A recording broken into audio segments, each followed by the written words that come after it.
In this video, we will see the double vertical bar operator. It's equivalent.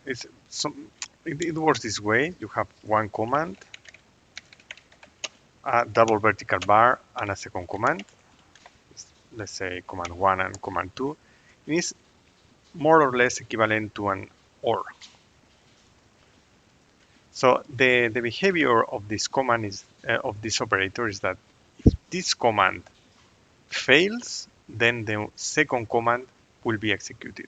So this command or this command will be executed depending on the first part of the first command that we have here. So for example, let's say we have some files here.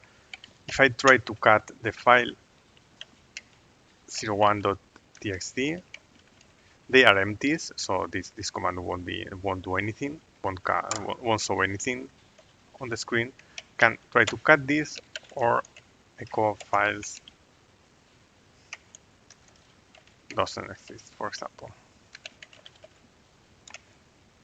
So in this way, this part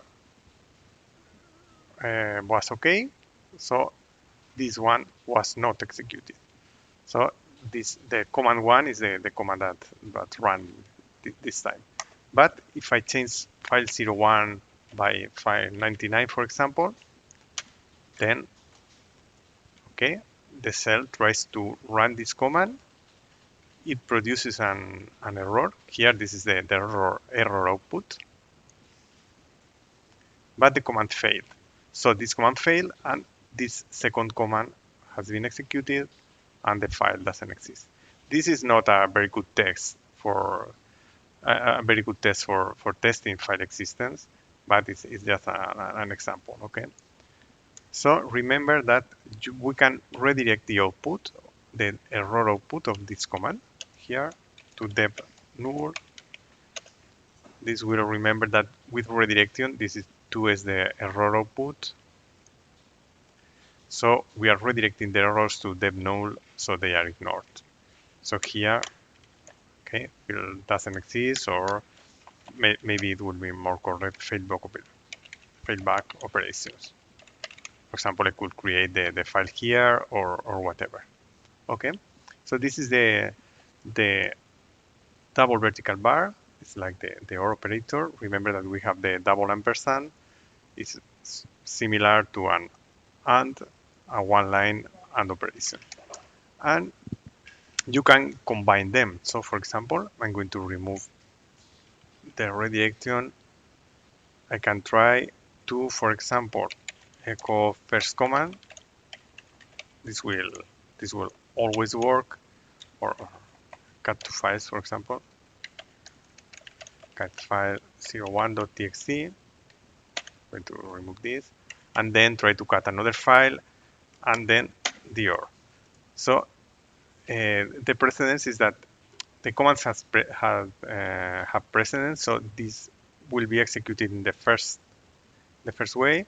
We'll try to cut this and then cut this, but the second failed, so this one failed, and then I run the fallback operation. Remember, this is something similar to an AND. So if this command and this command works, then everything is okay, and if not, this is an OR. If not, this command will be executed. It will be, you can work with this without parentheses, but it's always more clear to do something like that. Okay, in this case, it's more clear that we do both. We try to do both commands, and if not, the failback operation. And of course, they have a completely different, sorry. Meaning, if I do that, then if this command doesn't work, then this won't be executed.